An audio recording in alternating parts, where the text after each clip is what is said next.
La Confederación Espírita Colombiana tiene el grande placer de invitaros a participar del Congreso 19º Espírita Colombiano, que tendrá lugar en la ciudad de Bucaramanga entre los días 11, 12 y 13 de noviembre del corriente año de 2023. El tema de grande importância será vida después de la vida, esperanças e consuelos. No lo perdas.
Muy buenas tardes para todos los presentes, Buenas tardes. también para los que están en el medio digital.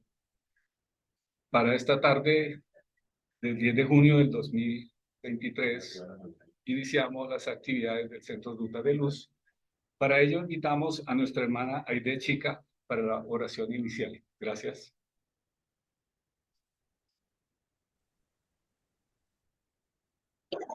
Muy buenas tardes para todos mis hermanos. Bueno, bienvenidos a esta tarde. Vamos a cerrar los ojos, nos disponemos en nuestros corazones, nuestra mente y dispuestos para el día de hoy compartir esos conocimientos que nuestra hermana Sandra nos va a suministrar y de antemano pues dar las gracias porque tenemos la oportunidad de reunirnos una vez más.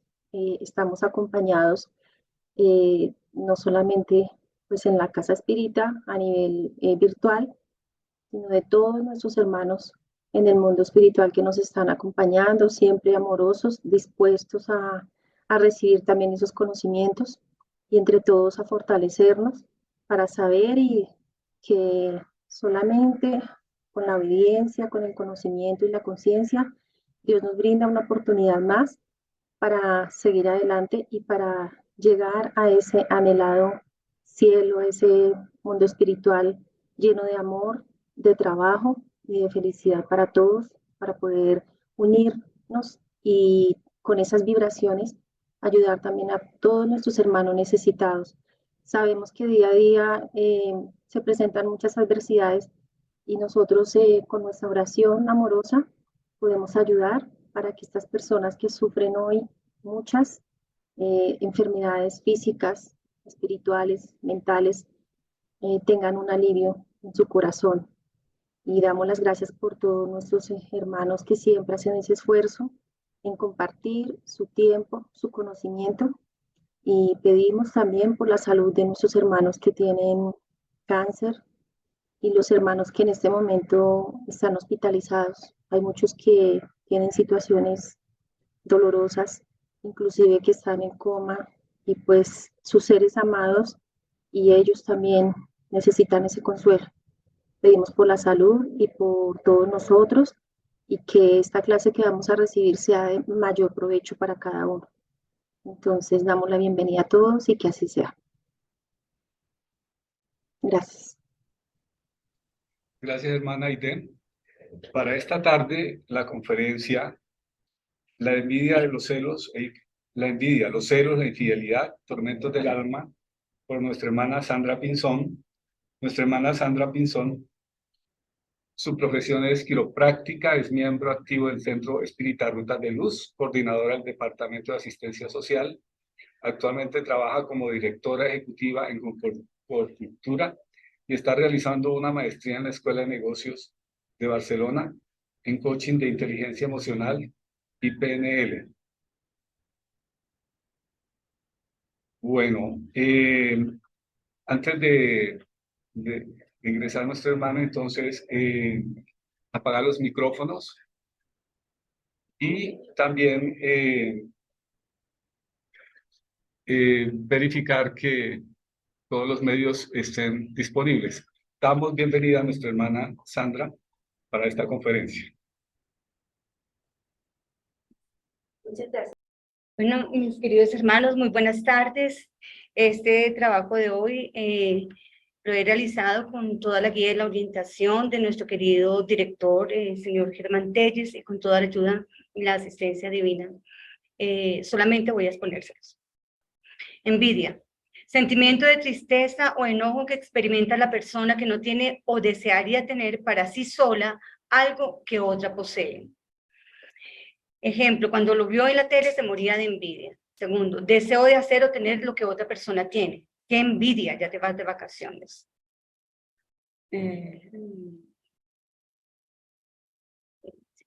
Egoísmo. Como egoísmo se denomina la actitud de quien manifiesta un excesivo amor por sí mismo y que solamente se ocupa de aquello que es para su propio interés y beneficio, sin atender ni reparar en las necesidades del resto. La palabra como tal proviene del latín ego, que significa yo, y se compone con el sufijo ismo, que indica la actitud de quien solo manifiesta interés por lo propio. El egoísmo también puede reconocerse en todas aquellas acciones realizadas por interés personal, para provecho propio y sin mirar en las necesidades, opiniones, gustos o intereses de los demás. Como podemos ver, el egoísmo y la envidia van de la mano. Y en nuestra doctrina hacemos bastante énfasis en el egoísmo. Del libro de Allan Kardec, el libro de los espíritus, vamos a tomar los siguientes numerales. Vamos a empezar por ver los espíritus imperfectos de tercer orden con sus caracteres generales, que es a donde todavía nosotros pertenecemos porque estamos en ese proceso de estructuración espiritual. Dice que son predominio de la materia sobre el espíritu, propensión al mal, ignorancia, orgullo, egoísmo y todas las pasiones malas que derivan de él. Tiene la intuición de Dios, pero no lo comprenden. No todos son esencialmente malos. En algunos hay más frivolidad, inconsecuencia y malicia que verdadera maldad. Los hay que no hacen ni el bien ni el mal, pero solo por el hecho de no hacer el bien denotan su inferioridad. Otros, por el contrario, se complacen en el mal y están satisfechos cuando encuentran la ocasión de hacerlo. Pueden aliar la inteligencia a la maldad o a la malicia. No obstante, sea cual fuere su desarrollo intelectual, sus ideas son poco elevadas y sus sentimientos más o menos abyectos. Sus conocimientos acerca de las cosas del mundo espírita son limitados y lo poco que saben de él se confunde con las ideas y los prejuicios de la vida corporal. Solo pueden darnos al respecto nociones falsas e incompletas. Por consiguiente, todo pensamiento malo que se nos sugiera proviene de un espíritu de ese orden. Ven la felicidad de los buenos y esa visión es para ellos un tormento incesante, pues experimentan todas las angustias que la envidia y los celos pueden producir. Conservan el recuerdo y la percepción de los padecimientos de la vida corporal y esa impresión suele ser más penosa que la real.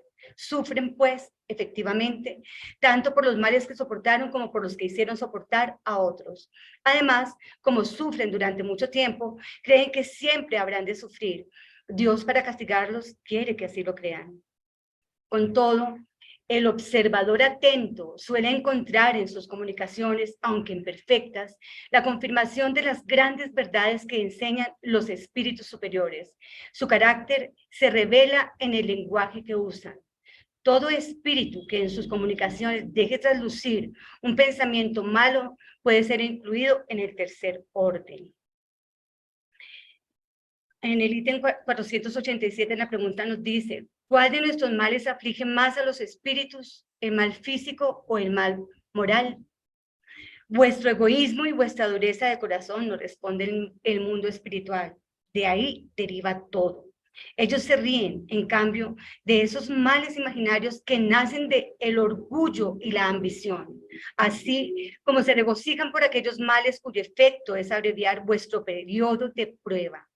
Como los espíritus saben que la vida corporal es transitoria y que las tribulaciones que la acompañan son medios para llegar a un estado mejor, se afligen más por las causas morales que nos alejan de ese estado que por los males físicos que solo son pasajeros. Los espíritus se preocupan poco por las desdichas que afectan solamente a nuestras ideas mundanas, así como nosotros lo hacemos por las pueriles congojas de los niños. El espíritu que ve en las aflicciones de la vida un medio para nuestro adelanto, considera tales aflicciones como la crisis momentánea que habrá de salvar al enfermo. Se compadece de nuestros padecimientos de la misma manera que nosotros nos compadecemos de los de un amigo. No obstante, como ve las cosas desde un punto de vista más justo, los considera de otro modo que nosotros, mientras que los espíritus buenos fortalecen nuestro ánimo en favor de nuestro porvenir. Los otros, para comprometerlo, nos incitan a la desesperación.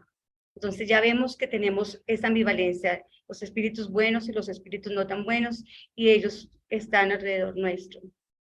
En la pregunta 643, Allan Kardec pregunta al mundo espiritual, hay personas que debido a su posición no tienen la posibilidad de hacer el bien. Y ellos nos responden, no hay nadie que no pueda hacer el bien, solo el egoísta jamás encuentra la ocasión de hacerlo. Alcanza con estar en relación con otros hombres para encontrar la oportunidad de hacer el bien, y cada día de la vida concede esa posibilidad a quien quiera que no esté cegado por el egoísmo. Hacer el bien no es solamente ser caritativo, sino también útil en la medida de vuestras posibilidades, cada vez que vuestra ayuda sea necesaria. En la 698 nos dice, el celibato es un estado de perfección meritorio ante Dios. Y nos responden no. Y los que viven así por egoísmo desagradan a Dios y engañan a todo el mundo. Así es de que esos que se vuelven ermitaños para no contaminarse del mundo, pues no están haciendo nada, solamente siendo egoístas. En la 707 nos dice, algunos individuos suelen carecer de medios de subsistencia, incluso entre la abundancia que los rodea. ¿A quién deben culpar por eso? Al egoísmo de los hombres nos responde el mundo espiritual, que no siempre hacen lo que deben. Con todo, la mayoría de las veces, esos individuos deben culparse a sí mismos. Buscad y encontraréis. Estas palabras no quieren decir que basta mirar al suelo para encontrar lo que se desea, sino que es preciso buscarlo con ardor y perseverancia y no con desidia, sin dejarse desalentar por los obstáculos que muy a menudo no son más que medios de poner a prueba vuestra constancia, paciencia y firmeza. Como ven, es muy claro. En la 770 nos preguntamos, ¿qué pensar de los hombres que viven en una reclusión absoluta para huir del contacto pernicioso con el mundo? Nos responden doble egoísmo, pero nos lo esclarecen más en la 770A. Dice, pero si esa reclusión tiene por objeto una expiación que consiste en imponerse una privación penosa, ¿no es meritoria? Dicen, la mejor expiación es hacer una mayor suma de bien que de mal. Para evitar un mal, esos hombres incurren en otro, puesto que olvidan la ley de amor y caridad. En la 785 preguntamos, ¿cuál es el mayor obstáculo para el progreso? Y nos responden nuevamente, el orgullo y el egoísmo. Me refiero al progreso moral, pues el progreso intelectual avanza siempre. Incluso parece, a primera vista, que el progreso intelectual confiere a esos vicios una actividad redoblada por el desarrollo de la ambición y el apego a las riquezas, que a su vez incitan al hombre a las investigaciones que esclarecen su espíritu. Así pues, todo está relacionado, tanto en el mundo moral como en el mundo físico, y del propio mal puede surgir el bien. Por eso el desarrollo industrial y todo. Con todo, ese estado de cosas solo durará algún tiempo. Habrá de cambiar a medida que el hombre comprenda mejor que fuera del goce de los bienes terrenales hay una dicha infinitamente mayor e infinitamente más duradera. En la pregunta 883 decía, ¿el deseo de poseer es natural? Nos dicen que sí, pero cuando se desea poseer solo para sí y con miras a la satisfacción personal, es egoísmo. Y nos esclarecen en la 883A. Sin embargo, el deseo de poseer no es legítimo, dado que el que tiene con qué vivir no es una carga para nadie. Nos dicen, hay hombres insaciables que acumulan sin provecho para nadie, o que lo hacen para saciar sus pasiones. ¿Crees que eso merece la aprobación de Dios? En cambio, el que acumula mediante su trabajo, con miras a acudir en ayuda de sus semejantes, practica la ley del amor y caridad, y Dios bendice su trabajo. Como ven, el mundo espiritual es muy claro en todo lo que nos está diciendo. En la pregunta 900, el que acumula sin cesar y no hace bien a nadie, encuentra una excusa admisible en la idea de que atesora para dejar más a sus herederos. Y nos dicen, ese es un compromiso con la conciencia mala, de manera que ese no es nuestro deber. Y en la 901 nos dicen, de dos avaros, el primero se priva de lo necesario y se muere de hambre junto a su tesoro. El segundo solo es avaro para con los demás y pródigo para consigo mismo. Retrocede ante el más leve sacrificio cuando se trata de prestar algún servicio o hacer algo útil, mientras que no le cuesta nada satisfacer sus gustos y pasiones. Si se le pide un favor, nunca tiene recursos. Si quiere satisfacer uno de sus caprichos, siempre tiene lo suficiente. ¿Cuál es el más culpable? ¿Cuál ocupará el lugar más desfavorable en el mundo de los espíritus? El que goza es más egoísta que avaro. El otro ya recibió parte de su castigo. ¿Ven? Y ya en la 913 es muy enfático el mundo espiritual cuando nos preguntamos, Allan Kardec pregunta, ¿cuál de los vicios puede ser considerado la raíz de todos los otros? Y nos dicen, lo hemos dicho muchas veces, el egoísmo. De él deriva todo el mal. Estudiad los vicios y veréis que en el fondo de cada uno de ellos se halla el egoísmo. Aunque luchéis contra esos vicios, no conseguiréis extirparlos hasta que no hayáis atacado el mal en su raíz, hasta que no hayáis destruido su causa. Tiendan pues todos vuestros esfuerzos hacia ese objetivo, pues allí se encuentra la verdadera llaga de la sociedad. Quien quiera aproximarse desde esta vida a la perfección moral, debe extirpar de su corazón todo sentimiento de egoísmo, pues el egoísmo es incompatible con la justicia, con el amor y con la caridad. El egoísta neutraliza todas las demás cualidades. Entonces aquí somos muy claros, ¿no? Estamos muy esclarecidos respecto a lo que nos dice el mundo espiritual de esa llaga que de verdad ataca a la humanidad. Y ahora vamos a continuar con el libro de León Denis, El Camino Recto. Es un libro en donde nos muestra el egoísmo y las leyes morales desde el punto de vista espírita. Y en el ítem 5 nos dice, el egoísmo. El egoísmo es el hermano de la soberbia y procede de las mismas causas. Es una de las más terribles manifestaciones del alma y el mayor obstáculo para los mejoramientos sociales. Solo él neutraliza y hace estériles casi todos los esfuerzos del hombre orientados hacia el bien. Así pues, combatirlo debe constituir la preocupación constante de todos los amigos del progreso y de todos los servidores de la justicia. El egoísmo es la persistencia de ese individualismo feroz que caracteriza al animal como un vestigio del estado de inferioridad que hemos tenido que sufrir.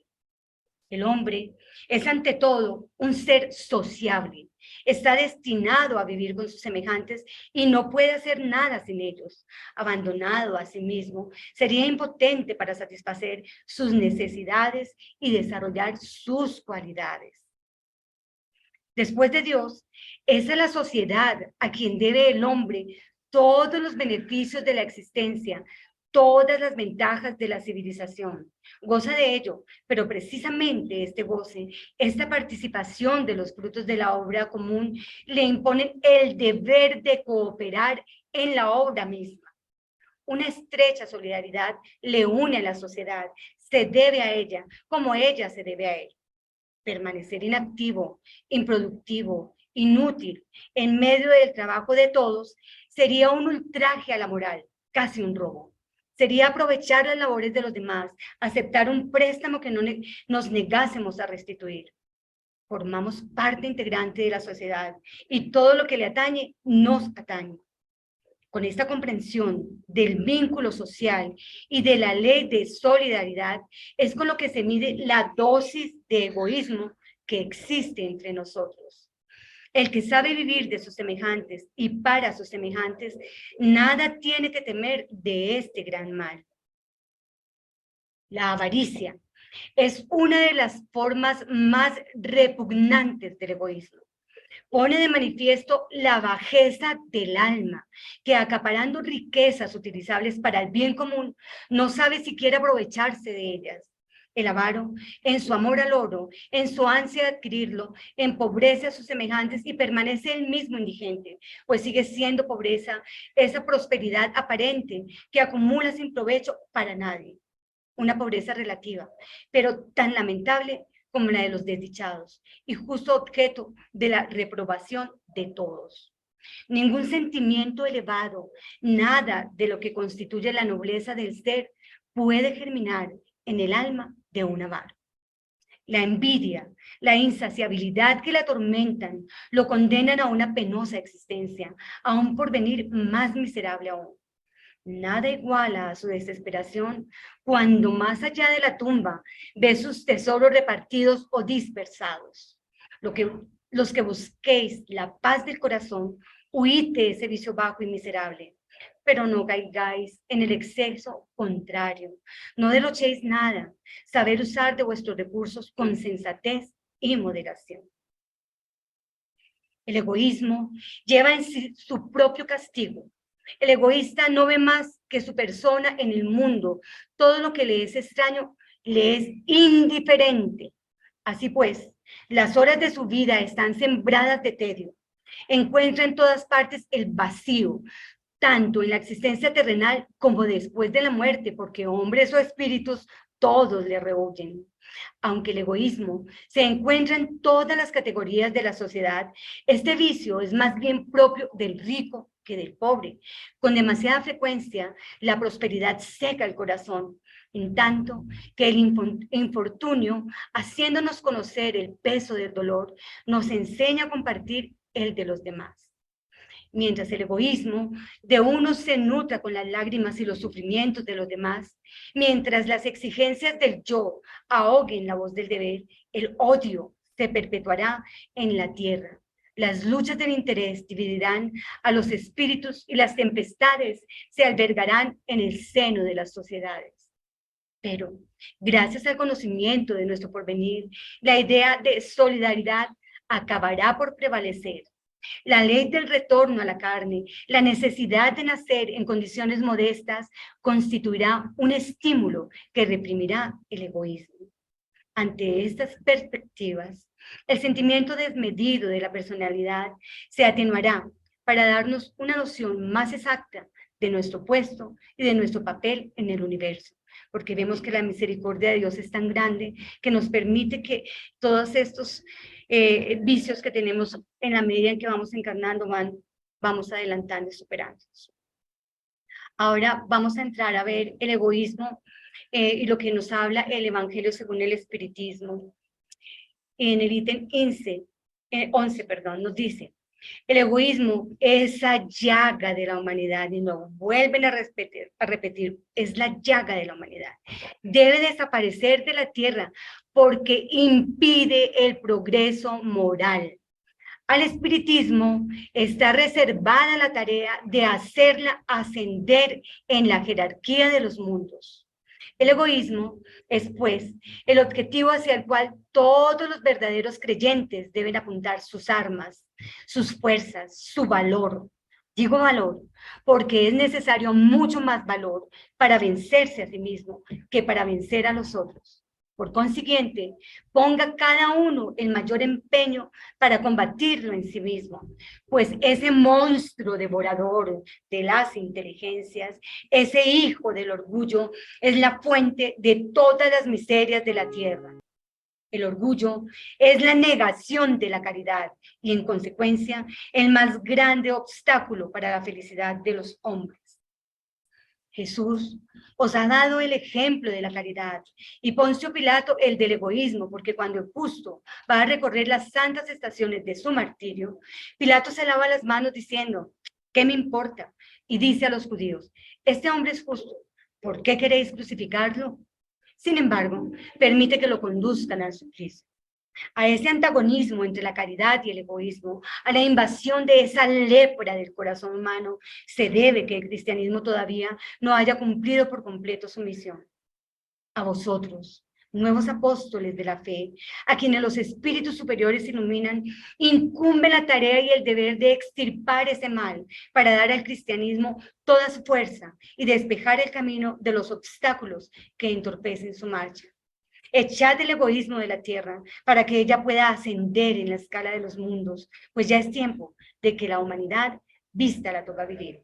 Para eso es necesario que primero expulséis al egoísmo de vuestro corazón. Es lo que nos dice nuestro amado Espíritu Emmanuel en París en 1862. Ahora vamos a ver en el ítem 12, nos hablan de que si los hombres se amaran con mutuo amor, la caridad se practicaría mejor. Con todo, para eso sería preciso que os esforzarais por desembarazaros de esa coraza que cubre vuestros corazones, a fin de que fueran más sensibles para los que sufren. El rigor mata los buenos sentimientos. Cristo no se desanimaba, no rechazaba al que iba en busca de él, fuera quien fuese, socorría tanto a la mujer adúltera como al criminal. Nunca temió que su reputación fuera perjudicada por eso. ¿Cuándo, pues, habréis de tomarlo como modelo de vuestras acciones? Si la caridad reinara en la tierra, el malo no predominaría en ella, huiría avergonzado, se ocultaría, pues se hallaría desubicado en cualquier lugar. En ese caso, el mal desaparecería. Estad convencidos de ello. Y siempre como modelo nuestro amado Jesús, con todas sus acciones. Comenzad vosotros mismos por dar el ejemplo. Sed caritativos para con todos, indistintamente. Esforzaos por no prestar atención a los que os miran con desdén y dejad a Dios la tarea de hacer justicia, porque cada día en su reino Él separa la cizaña del trigo. El egoísmo es la negación de la caridad. Ahora bien, sin caridad no habrá paz en la sociedad. Os digo más, no habrá seguridad. Con el egoísmo y el orgullo dándose la mano, la vida será siempre una carrera en la que triunfa el más astuto, una lucha de intereses en la que son pisoteados los más puros afectos, en la que ni siquiera se respetan los sagrados lazos de la familia. Es lo que nos dice el espíritu de Pascal en 1862. Como podemos ver, hermanos, esta es la llaga que nos impide progresar. Y también vemos que los celos, que los vamos a ver a continuación, tienen mucho que ver con el egoísmo. Nos dice que los celos son los sentimientos que experimenta una persona cuando se sospecha de la persona amada, siente amor o cariño por otra, o cuando siente que otra persona prefiere a una tercera en lugar de ella. Como ejemplo, tiene celos de su hermano pequeño. Esta es la definición de Oxford Language. Perdón. Vamos a tomar un libro muy importante, Conflictos existenciales, del espíritu de Joana de Ángelis, psicografiado por nuestro querido Divaldo Franco. Y nos habla sobre la psicogénesis de los celos. Y nos cuenta, nos dice, esta parte mental, ¿no? El espíritu inmaduro que ha sido víctima de los desvíos del comportamiento en existencias anteriores, renace por ese motivo con marcas lamentables en su sistema emocional. Inquieto e insatisfecho, no consigue desarrollar en profundidad la autoestima, de modo que permanece en una deplorable situación de infancia psicológica. Aun cuando alcanza la edad adulta, sus reacciones son de inseguridad y de capricho, y se caracterizan sus dificultades para una adaptación equilibrada con el contexto social. Aspira al amor, pero teme entregarse a él, porque el sentido de posesión que le conferiría autoconfianza está vinculado a la dominación de cosas, de personas, de intereses inmediatos, y ambiciona transferirlo hacia quien, por cierto, no permitirá ser dominado por su enfermedad. A veces, cuando se trata de una relación con otra personalidad igualmente infantil, esta se deja manipular transitoriamente, sea por adaptación o por un sentimiento subalterno, hasta que reacciona a posteriori de una manera imprevisible. En otras ocasiones, permite ser conducido, despreocupado de sus propias aspiraciones, mientras se somete a los caprichos del dominador, de lo que resulta una afectividad enfermiza, carente de significados nobles, tanto como de unas vivencias enriquecedoras. Debido a que en su interior se encuentra la culpa, ese individuo no consigue decodificarla a fin de liberarse y la oculta en la desconfianza que permanece en su inconsciente, con lo cual experimenta tormentos y desequilibrios. Incapaz de brindarse el afecto en un clima de tranquilidad, desconfía de las demás personas en la suposición de que también ellas son incapaces de consagrarse íntegra y desinteresadamente, sin ocultar sentimientos de desdicha. Dado que no consigue mantener un buen nivel de autoestima, supone que no merece el cariño ni la dedicación de los otros y se aflige, temeroso de perder su compañía. Ese tormento llega a ser tan cruel que el inseguro se encarga inconscientemente de alejar a la persona, motivo por el cual la convivencia resulta insoportable debido a la generación de continuos conflictos que el inseguro se permite. La inmadurez psicológica de quienes proceden de tal manera se torna tan grave que tratan de justificar los celos alegando que estos son la sal del amor, como si la afectividad tuviera alguna necesidad de conflicto, de la sal de la desconfianza. El amor se nutre de amor y se consolida mediante la confianza irrestricta que genera, sellando los sentimientos con las bellas vibraciones de la ternura y la amistad debidamente estructurada. Incapaz de enfrentar la realidad, al igual que las situaciones que se presentan como necesarias para el crecimiento continuo de la capacidad de discernimiento y de lucha, se concede la permanencia en la fantasía, en el cultivo utópico de la ilusión e imagina un mundo irreal en que le agradaría vivir. Se vuelve capaz de mantener una vida interior conflictiva que disimula con sonrisas y otros disfraces, pero padece el miedo y la incertidumbre de ser feliz. Teme siempre ser descubierto y conducido a vivir los hechos tal como son, y no como desearía que fuera, evitando diálogos profundos por miedo a equivocarse y ser identificado por las ideas penosas y los pensamientos reprimidos habituados en él. Dado que proviene de una infancia en la que tuvo que ocultar la verdad y disfrazar sus propias necesidades por miedo al castigo o a la incomprensión de los demás, llega a la edad adulta sin haberse liberado de las incertidumbres juveniles, como invariablemente experimenta que no se le tiene en consideración debido a que no consigue someter a aquellos a quienes desearía amar dominando, se entrega a los celos injustificables en los cuales la imaginación atormentada ejerce una función patológica. ve y escucha lo que existe en su mundo interior y transfiere esas fantasías a fin de subyugar al ser que dice amar. Atormentado por la autocompasión, se refugia en la desdicha para inspirar piedad, cuando debería esforzarse para conquistar afecto. Se subestima o se sobrevalora y adopta posturas poco acordes a su edad fisiológica, propio de un ser psicológico maduro. Siempre compara la carencia afectiva de los otros y la compara con sus propias aflicciones, permitiéndose la idea mórbida de que nadie es fiel, de que ninguna persona puede dedicarse a otra sin cultivar sentimientos serviles. Posiblemente en su interior se sienta de esa forma, incapaz de aficionarse al placer de querer bien, puesto que es portador de insatisfacciones personales en relación consigo mismo, mezquino en lo que se refiere a la autoentrega. Por consiguiente, percibe el amor como un mecanismo de manipulación o un instrumento para la conquista de valores monetarios o de proyección política, social, artística, etc., sin comprender que si bien hay muchos que se comportan de ese modo, muchos otros se desenvuelven y aman de una manera absolutamente distinta a esa actitud desdichada.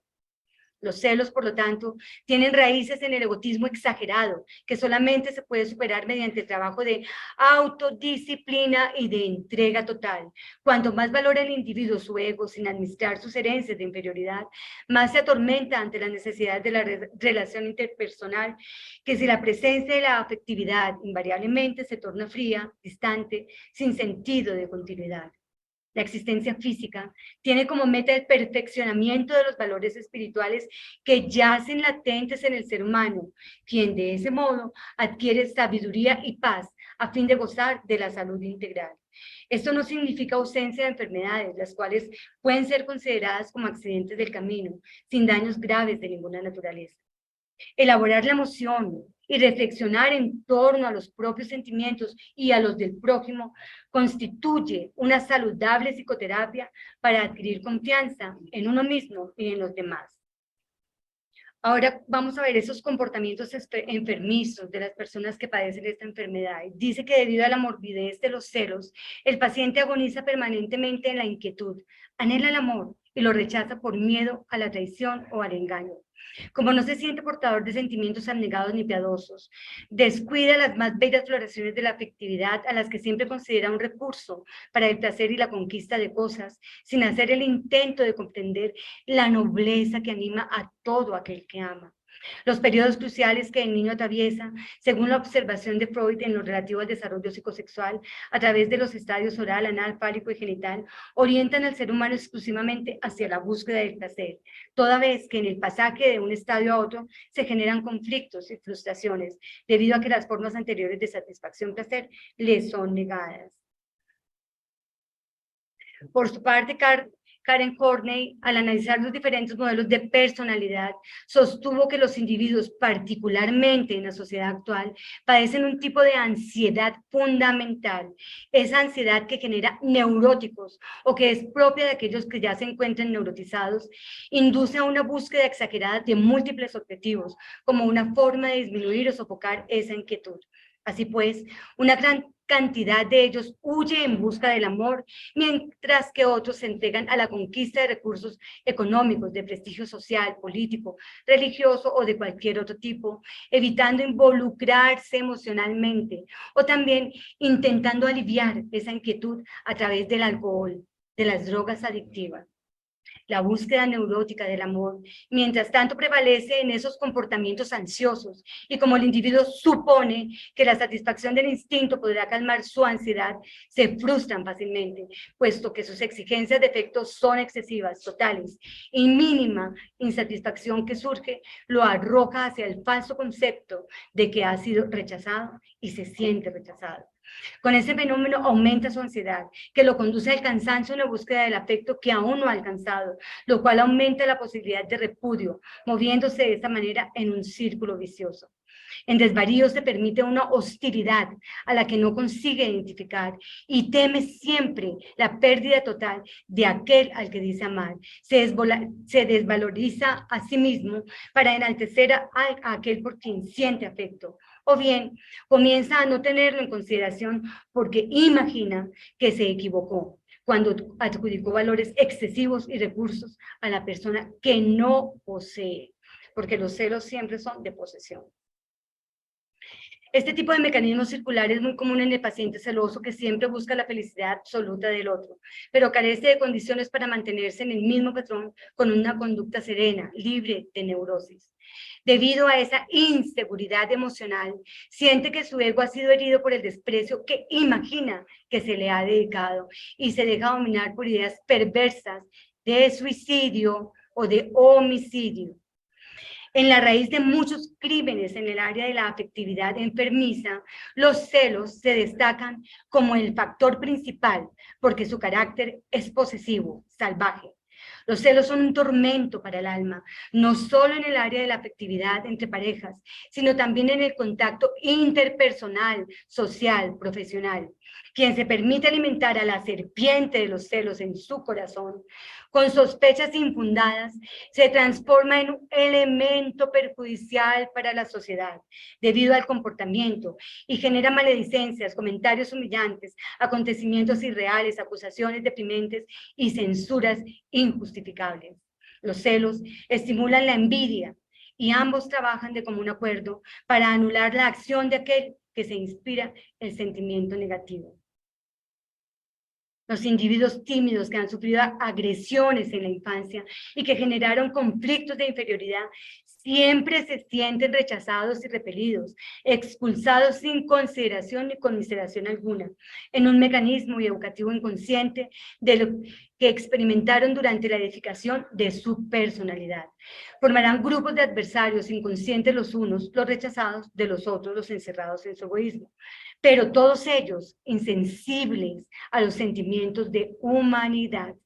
Eso sucede porque se sienten excluidos de la sociedad y desarrollan la agresividad, hija directa de la rebeldía y del resentimiento, que estallan convertidos en los diversos crímenes que en la actualidad prosperan en todas partes.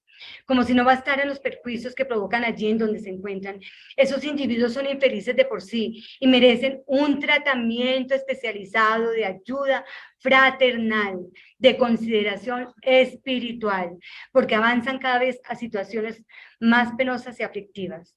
No se puede negar que la convivencia con el paciente celoso es martirizante, especialmente cuando rechaza el tratamiento que podría liberar. Pero bueno, también tenemos una terapia para los celos. Dice, todos los disturbios orgánicos, psicológicos o mentales requieren un tratamiento especializado, teniendo en consideración la zona en que se presentan. Es natural, por lo tanto, que en lo concerniente al comportamiento emocional se tome en cuenta la terapia especializada a fin de encontrar la raíz actual del problema, sin olvidar en ningún momento que el espíritu es en sí mismo el verdadero enfermo. Pese a esos acontecimientos, los efectos perturbadores pueden ser minimizados a través del reencuentro con las causas de la existencia presente, que tuvieron origen en el hogar agresivo o negligente, o en el grupo social perverso, en las conductas extravagantes, o en procesos enfermizos que afectaron la organización física. Si se penetran las causas de los conflictos de esa naturaleza, los celos, se puede evaluar la mejor conducta para los individuos normales frente a los modelos que denominaremos de confrontación y de salud mental. En todos los individuos se encuentran los conflictos inconscientes y los mecanismos de defensa y se diferencian a través de la forma como son resueltos. Oportunamente, Anna Freud y otros como Heinz Hartmann y Erikson, surgió el psicoanálisis, una corriente denominada psicología del yo, en los que sus adeptos, además del concepto de la libido, agregan los factores culturales e interpersonales como desencadenantes tanto de la salud como de los disturbios de conducta. No obstante, proponen las contribuciones saludables del sí mismo, de la manera de elaborar el mundo, de convivir en la realidad tal como se presenta, en vez de colocarse una máscara, evitando enfrentarlos, o buscar justificaciones falsas para evadirse. La criatura humana posee motivaciones para una existencia saludable, lo cual depende de las aspiraciones que alimenta en su vida privada, de acuerdo con lo que propone Abraham Maslow. En esta pirámide vemos como cuando él tiene ya lo básico, que es la alimentación, hidratación, descanso, sigue ascendiendo en lo que le va proporcionando seguridad, se va afiliando y aceptando amistades, luego reconocimiento, la autorrealización. Y nos dice, en la pirámide propuesta por el eminente terapeuta humanista, las necesidades fisiológicas de los primeros periodos van lentamente siendo orientadas hacia otras, tales como la seguridad, confort, ausencia de temores, búsqueda del amor, competencia, aprobación y reconocimiento. A continuación, asciéndense a las necesidades cognitivas, el orden, la belleza, la realización personal para alcanzar las experiencias límite.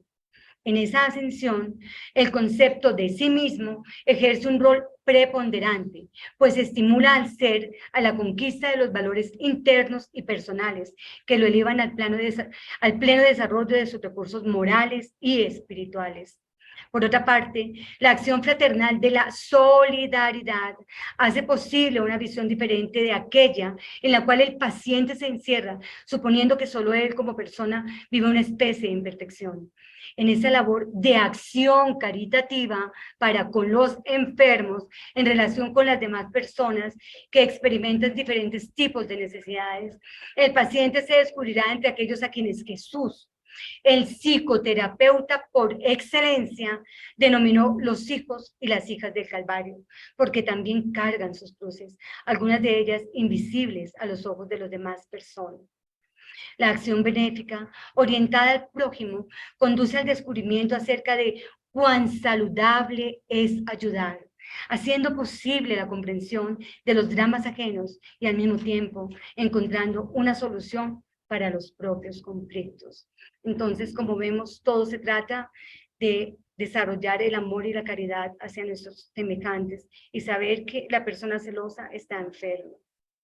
Quien se dedica a la comprensión y a la caridad descubre deslumbrado que no es el único sufridor del mundo y se identifica con muchos otros que también padecen, cobrando al mismo tiempo cuantos están luchando con valentía para recuperar los impedimentos y las dificultades que los someten a la aflicción.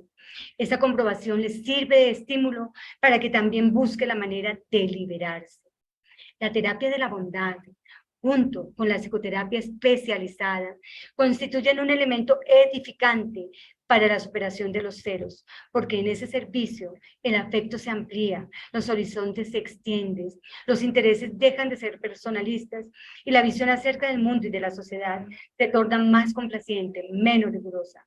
La amor terapia, por lo tanto, es indispensable para superar todos los fenómenos de desequilibrio emocional, especialmente porque propicia el intercambio con el pensamiento divino que se amplía a través de la oración y la esperanza.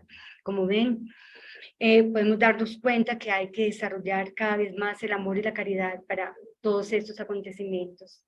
Ahora vamos a encontrarnos con algo que es muy común y se llama la infidelidad, que la hay tanto de parte de los hombres como de las mujeres. Dice que la palabra infidelidad viene del latín infidelitas y significa traición. Sus componentes léxicos son el prefijo y negación, fides, fe, lealtad, iris, posibilidad pasiva, más el sufijo dar, cualidad. Entonces vemos que en resumen es traición. ¿Qué es infidelidad? El significado. Dice, la infidelidad es la falta de fidelidad que alguien manifiesta a algo, a alguien, a una fe o a una doctrina. La infidelidad implica falta de conquista o firmeza, bien sea en los afectos, las ideas, las obligaciones o los compromisos. Podemos hablar, por ejemplo, de infidelidad en las relaciones amorosas cuando uno de los dos involucrados quebranta el compromiso de exclusividad de la pareja, establecido de mutuo acuerdo, informalmente o por matrimonio formalmente, a mantener una relación con una persona externa a la pareja de forma ocasional o continua. Ser infiel a la pareja, pues, significa romper con el pacto afectivo en el cual se basa la relación de pareja y es considerada una falta grave, acusada de traición, de lealtad, engaño e incluso humillación. La infidelidad es una convención cultural que se establece en función de un conjunto de valores y creencias que definen aquello que se considera una conducta infiel en una sociedad y que incluso puede variar en función de si quien lo hace es un hombre o es una mujer. En la cultura occidental, regida por lo general bajo un esquema de valores judeocristianos, se establece como normal la conducta monógama, fuera de la cual se estaría incurriendo en una falta de la fidelidad. En culturas orientales, sin embargo, como la islámica o algunas culturas africanas, la poligamia es permitida a los hombres, de modo que el hecho de tener varias esposas es admitido por la sociedad y es consentimiento por las otras esposas. De cualquier forma, en nuestra cultura, la infidelidad es considerada una falta a los fundamentos mismos de la relación amorosa o conyugal. Se considera que atenta contra la institución de la familia y es un hecho repudiado abiertamente, razón por la cual la infidelidad siempre se intenta mantener en secreto. La infidelidad puede presentarse fundamentalmente de dos formas. Infidelidad sexual, que se basa en la atracción física y las relaciones sexuales, e infidelidad emocional, donde hay sentimientos involucrados, pero no necesariamente se produce el contacto sexual. Las causas de la infidelidad son variadas. Pueden relacionarse con insatisfacción sexual, con aburrimiento, necesidad de experimentar nuevas emociones, búsqueda de novedad, narcisismo, venganza, desenamoramiento, insatisfacción emocional, problemas de comunicación con la pareja como respuesta a una crisis, etc. La infidelidad es una de las principales causas de divorcio en nuestras sociedades contemporáneas. Puede tener consecuencias devastadoras a nivel emocional y psicológico para las personas involucradas, especialmente para quien ha sido víctima de engaño. Y ahora vamos a ver qué nos dice el mundo espiritual. En el Evangelio según el Espiritismo de Allan Kardec, en el capítulo 8, que nos habla bienaventurados los limpios de corazón, y en el ítem nos dice, bienaventurados los limpios de corazón porque ellos verán a Dios. Nos habla del pecado de pensamiento, que el adulterio no solamente lo cometemos físicamente, sino que ya cuando pensamos, ya lo estamos haciendo, ya estamos cometiendo adulterio solamente con el pensamiento. En el ítem 5 nos dice, habéis oído que fue dicho a los antepasados, no cometeréis adulterio, pero yo os digo que aquel que haya mirado a una mujer para desearla, ya cometió adulterio con ella en su corazón. Entonces, no solamente es lo que se hace, sino también lo que se piensa. Es ahí la importancia de cuidar nuestros pensamientos. En el ítem 6 nos dice, la palabra adulterio no debe entenderse aquí en el sentido exclusivo de la acepción que le es propia, sino en un sentido más amplio. Jesús la empleó a menudo por extensión para designar el mal, el pecado y cualquier pensamiento malo, como por ejemplo en este pasaje, por quien se avergüence de mí y de mis palabras, en medio de esta generación adúltera y pecadora, el Hijo del Hombre también se avergonzará de él cuando venga acompañado de los santos ángeles en la gloria de su Padre. San Marcos 8:38. La verdadera pureza no reside solamente en los actos, también está en el pensamiento, porque quien tiene corazón puro ni siquiera piensa en el mal. Eso es lo que quiso decir Jesús. Él condena el pecado hasta de pensamiento, porque constituye una señal de impureza. En el ítem 7 nos dice, ese principio nos conduce en forma natural a la siguiente pregunta. ¿Sufre uno las consecuencias de un pensamiento malo, aunque éste no se haya realizado a través de los actos? Y nos responden, aquí debemos hacer una distinción importante. A medida que el alma que está comprometida en el camino del mal avanza en la vida espiritual, poco a poco se instruye y se despoja de sus imperfecciones, de conformidad con la mayor o menor buena voluntad que demuestre en virtud de su libre albedrío. Así pues, los pensamientos malos son el producto de la imperfección del alma. No obstante, según el deseo que el alma ha concebido de purificarse, incluso ese pensamiento malo se convierte para ella en una ocasión de adelanto, porque lo rechaza con energía. Se trata de un indicio del esfuerzo que realiza para borrar una mancha. Si se presentara la ocasión de satisfacer un deseo malo, no cederá. Y después de que haya resistido, se sentirá más fortalecida y satisfecha con su victoria. Por el contrario, aquella alma que no adoptó buenas resoluciones busca la ocasión de realizar un acto malo, y si no llega a concretarlo, no es por obra de su voluntad, sino porque le ha faltado la ocasión. Por consiguiente, es tan culpable como si lo hubiera cometido. En resumen, en la persona que ni siquiera concibe el pensamiento del mal, el progreso ya se ha realizado. En aquella en la que surge ese pensamiento, pero lo rechaza, el progreso está en vías de cumplirse. Por último, en la que tiene un pensamiento malo y en él se complace, el mal existe todavía con toda su fuerza. En la primera, el trabajo está concluido. En la última, está por hacerse. Dios, que es justo, toma en cuenta todos esos matices relativos a la responsabilidad de los actos y de los pensamientos del hombre. Como podemos ver, todo está en nosotros.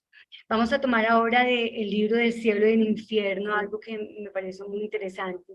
En el capítulo 7 nos dice sobre las penas futuras según el espiritismo. La carne es débil. Muchos hemos escuchado que cuando alguien es infiel dice, no, es que la carne es débil, yo no tengo la culpa, la carne es débil. Y aquí el mundo espiritual nos dice, hay tendencias viciosas que evidentemente son inherentes al espíritu, porque se relacionan más con lo moral que con lo físico. Otras parecen más bien la consecuencia del organismo y por ese motivo quienes las poseen se consideran menos responsables. Tales son las predisposiciones a la cólera, a la pereza, a la sensualidad, etc. En la actualidad, los filósofos espiritualistas reconocen plenamente que los órganos cerebrales correspondientes a las diversas aptitudes deben su desarrollo a la actividad del espíritu y que por consiguiente ese desarrollo es un efecto y no una causa. Un hombre no es músico porque tenga disposición para la música, sino que tiene disposición para la música porque su espíritu es músico. Si la actividad del espíritu reacciona sobre el cerebro, debe reaccionar también sobre las otras partes del organismo. El espíritu es, de ese modo, el artífice de su propio cuerpo, al que modela, por decirlo de algún modo, para adaptarlo a sus necesidades y a la manifestación de sus tendencias. Excusarse de las malas acciones, aduciendo debilidad de la carne, no es más que un pretexto para eludir la responsabilidad. La carne es débil porque el espíritu es débil. Esto invierte la cuestión y deja al espíritu la responsabilidad de todos sus actos. La carne, que no piensa ni tiene voluntad, nunca prevalece sobre el espíritu, que es el ser pensante y dotado de voluntad. El propio espíritu confiere a la carne las cualidades correspondientes a sus instintos, así como el artista imprime a su obra material el sello de su genio. Liberado de los instintos de la bestialidad, el espíritu modela un cuerpo que ya no es un tirano de las aspiraciones espirituales de su ser. En ese caso, el hombre come para vivir, porque vivir es una necesidad y ya no vive para comer.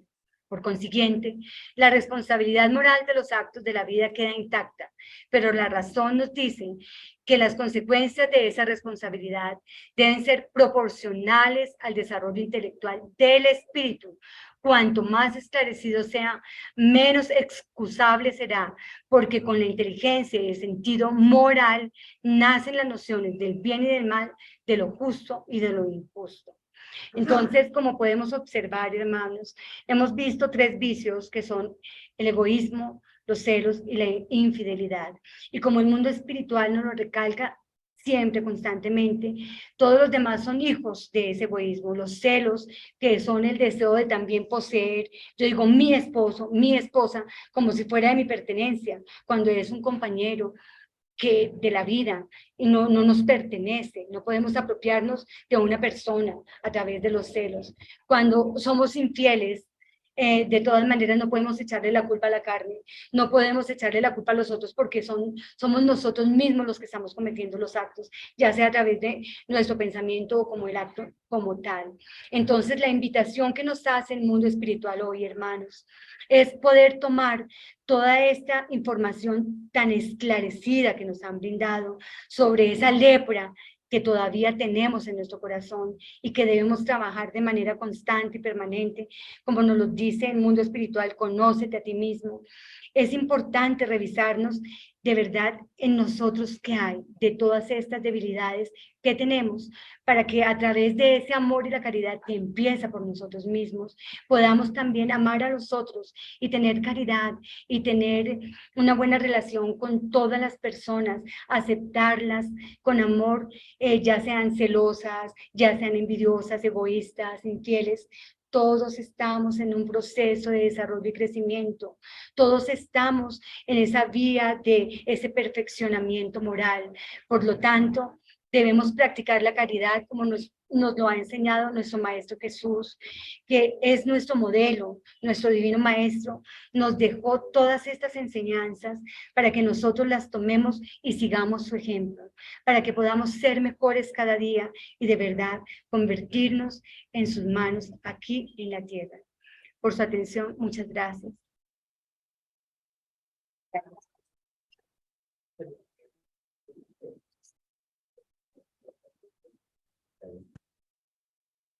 Vamos a revisar si hay preguntas. Chat.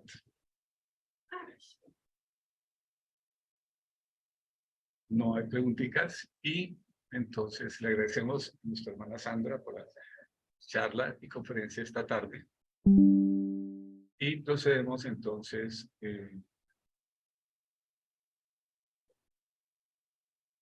nuestra hermana Ingrid para que nos realice la siguiente parte.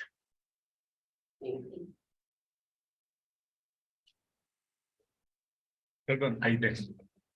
Aide. Aide, chica. Gracias.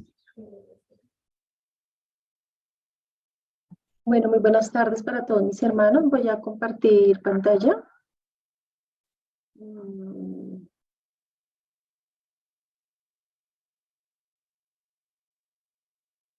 ¿Me confirman si están viendo la presentación, por favor?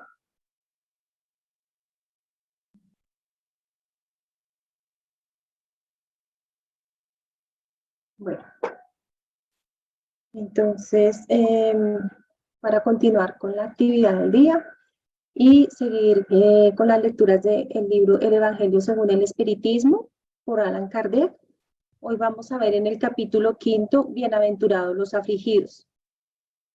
En este tenemos un primer tema que es lo que debe entenderse por pobres de espíritu. Entonces, en el numeral primero dice, bienaventurados los pobres de espíritu, porque de ellos es el reino de los cielos. San Mateo, capítulo 5, versículo 3. Entonces, bueno, bien sabemos que la palabra pobres en el mundo, digamos, material, se entiende por las personas que son escasas de algo, que les falta algo. Pero acá estamos refiriéndonos a un término que es más trascendental, que es los pobres de espíritu. La palabra pobre podemos pensar que es escaso de algo, pero aquí es más abundante que los demás. Ya lo vamos a ver por qué. Bueno, en el numeral segundo, la incredulidad se ha burlado de esta máxima. Bienaventurados los pobres de espíritu, así como de muchas otras cosas que no comprenden. Por pobres de espíritu, Jesús no alude a los hombres desprovistos de inteligencia, sino a humildes. Él dice que el reino de los cielos es para ellos y no para los orgullosos. Entonces aquí entendemos que los pobres de espíritu son las personas humildes que tienen más conciencia de que esa no es una pobreza, sino es una abundancia. El ser humildes de corazón, el ser personas que son mansos, que son misericordiosos, que pese a de pronto las persecuciones que se reciben por dar testimonio, muchas veces sabemos que hay persecución al que cree en Jesús, entonces ellos tienen esa fe y siguen adelante. Entonces, esa es la pobreza de espíritu ante los ojos de los hombres. Son como las personas más sencillas, pero son las más abundantes. Los hombres sabios y experimentados, según el mundo, por lo general tienen tan alta opinión de sí mismos y de su superioridad que consideran que las cosas divinas son indignas de su atención. Como concentran la mirada en su propia persona, no pueden elevarla hasta Dios. Entonces aquí vemos que bueno, hay personas que no tienen esa humildad porque al contrario lo que hacen es verse a sí mismos y creerse a sí mismos como suficientes y superiores a las demás personas. Y ellos no alcanzan a comprender digamos que la vida no se trata de tener ese sentimiento como de superioridad y verse a sí mismos como perfectos, sino al contrario, de bajar la mirada a lo que es importante ante los ojos de Dios. Esa tendencia a creerse por encima de todo, con frecuencia solo los conduce a negar aquello que, por no estar a su alcance, podría rebajarlos. Incluso niegan a la propia divinidad, o bien, si consienten en admitir su existencia, refutan uno de sus más bellos atributos, su acción providencial sobre las cosas de este mundo, pues están persuadidos de que solo ellos bastan para gobernarlo convenientemente. Toman su inteligencia para medir la inteligencia universal y se consideran aptos para comprenderlo todo, razón por la cual no creen en la posibilidad de lo que no comprenden. Cuando han pronunciado una sentencia, no admiten la apelación. Entonces aquí me devuelvo. Las personas que son orgullosas tienden a mirar por encima, digámoslo así, del hombro a las demás y pueden pensar que el tratar de ser más humildes lo que va a hacer es rebajarlos. Y pues eso, digamos que están muy equivocados. Vemos que de pronto ellos sienten que pues están retrocediendo y al contrario, pues están retrocediendo, pero ante los ojos de Dios y su espíritu pues también pierde como esa oportunidad. Y ellos tienden a refutar, ¿no? Aquí hablan que están centrados en su concepto, no aceptan razones, pero también hay que ver que son personas que necesitan precisamente esa oportunidad de aprender. Entonces, posiblemente es porque no han tenido esa, de pronto, orientación o que les falta sencillamente bajar ese orgullo que tienen para realmente entender cómo es que hay que vivir la vida y pues para tener esa oportunidad de ingresar al reino de Dios. Si se resisten a admitir el mundo invisible y un poder extrahumano, no es porque eso esté fuera de su alcance, sino porque su orgullo se subleva ante la idea de que haya algo por encima de lo cual no puedan colocarse, algo que los haría descender de su pedestal. Por este motivo, solo tienen sonrisas desdeñosas para todo lo que no pertenece al mundo visible y tangible.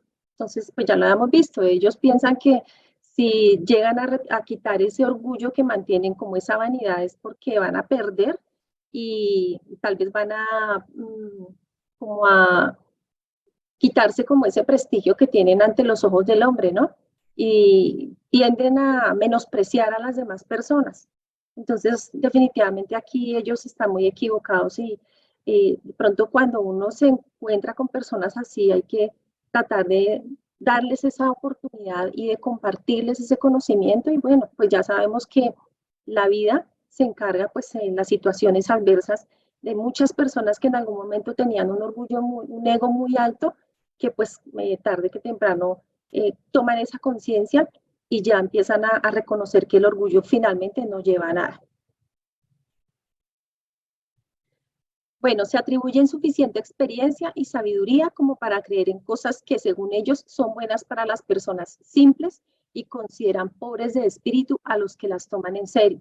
Entonces ellos piensan que esos atributos, aquí lo dice, son para personas simples, como corrientes, y ellos las denominan pobres de espíritu, pero está como enfocado a, como en la parte material y a personas que de pronto no tienen esa misma oportunidad, y vemos al contrario, que esa palabra pobres de espíritu es esa humildad y esa pureza del corazón, y pues es la puerta, pienso yo, que al cielo, ¿no? Y pues a que el espíritu de verdad tenga esa evolución.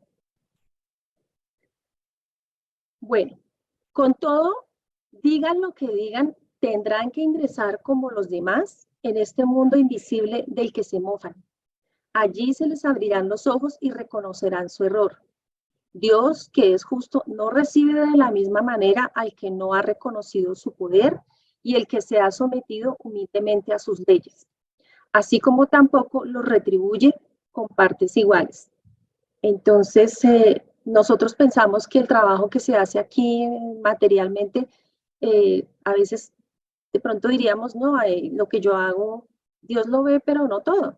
Y sabemos que en algún momento vamos a tener que rendir esas cuentas, y aquí es muy claro que Dios nos ama a todos. Eso es una realidad, y que Él nos da oportunidad a todos.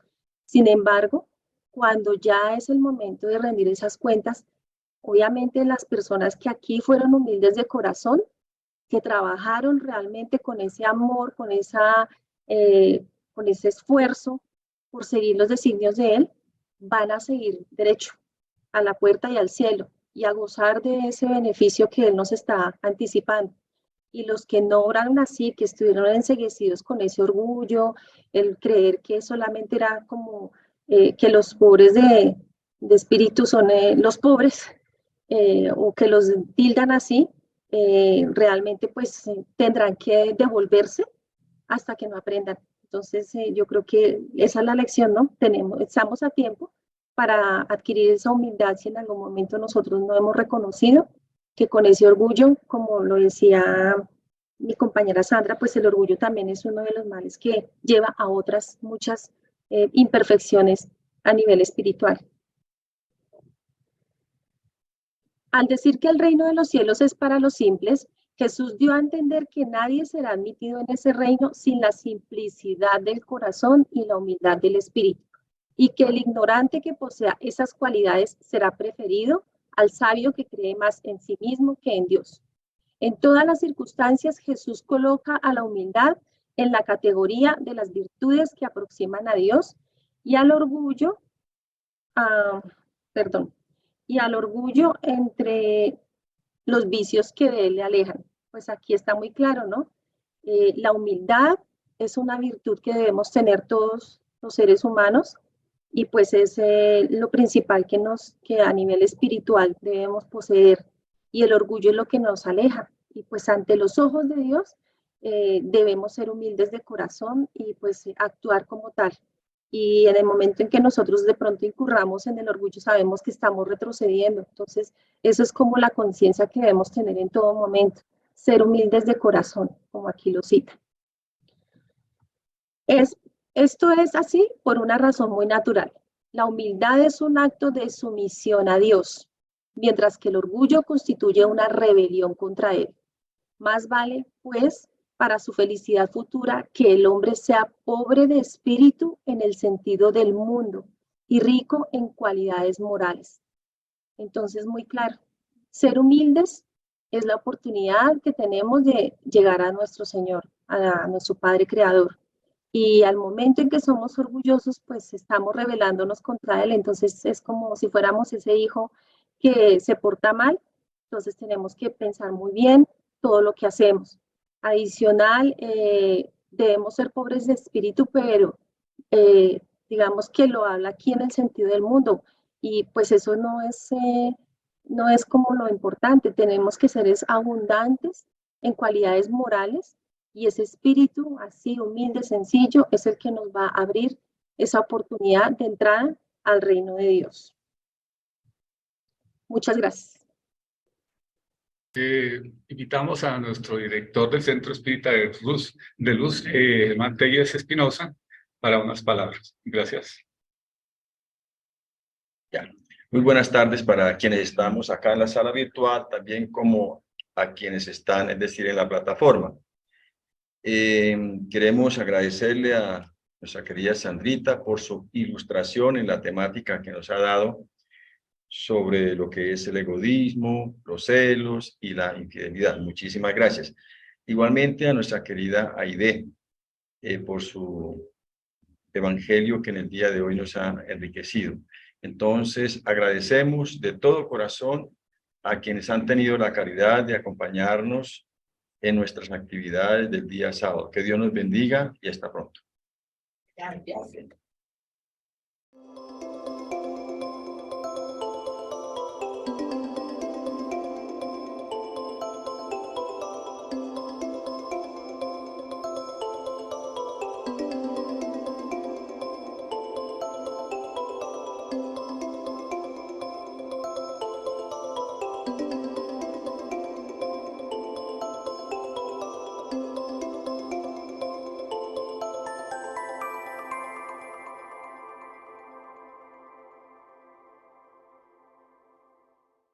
Ya como Invitamos a nuestra hermana Aide Chica para la finalización con la oración de cierre. Gracias.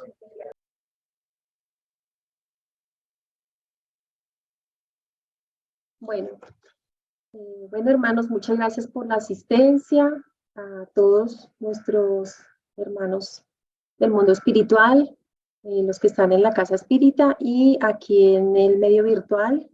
Nos disponemos, cerramos los ojos y agradecemos por los aprendizajes de esta tarde y pedirle ese auxilio a nuestro Señor Jesús para seguir adelante y practicar todas estas enseñanzas. Sabemos que cada día hay situaciones a las que nos vemos enfrentados y que debemos tener esa conciencia y saber que cada uno de los pasos que nosotros seguimos nos deben ayudar, si nosotros queremos, a seguir adelante y buscar ese tan anhelado cielo y promesa que Dios nos ha dado. Depende de nuestro esfuerzo, de nuestra fortaleza, de nuestra fe, de la oración a la que cada día nosotros acudimos para llenarnos y cubrirnos de cada una de estas situaciones que sabemos estamos rodeados. Pedimos también por todos nuestros hermanos, nuevamente, todos los que se encuentran en este momento enfermos. A nivel mundial, no solamente son las enfermedades físicas, sino sabemos que la distancia que hemos creado hacia nuestro Señor Jesús es la que nos ha generado mayores dolores y debemos tomar esa conciencia.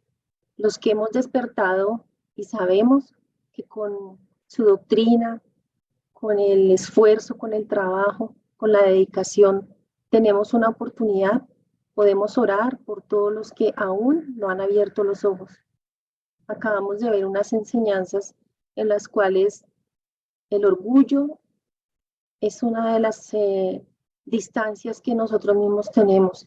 Pensamos que tal vez nunca nos va a tocar o que nunca vamos a tener que rendir esas cuentas y sabemos que así va a ser. Entonces, pedimos mucho por nosotros mismos, por nuestros familiares, por nuestros compañeros, por nuestros vecinos, por la sociedad, por nuestros dirigentes, por el mundo en general, para que ojalá y podamos abrir los ojos y entre todos saquemos adelante nuestro espíritu y nuestro futuro. Y también para cuidar nuestro planeta, que día a día sabemos que está cansándose, digo así, pues por los recursos y por todo lo que nosotros hacemos, también por ese egoísmo que pensamos que todo está para nuestro servicio y no nosotros para servir al todo que Dios nos ha dado. Entonces, por ahora elevamos unas oraciones fraternas sentidas y pedimos a Dios que nos ayude día a día, damos las gracias y que cada uno en sus casas y sus familias tengan toda la salud y disposición y oportunidad para seguir adelante, siempre cogidos de la mano de nuestro Padre Dios, Jesús y todos nuestros hermanos espirituales. Y que así sea. Que así sea. Muchas Muchas gracias. Una feliz tarde para todos.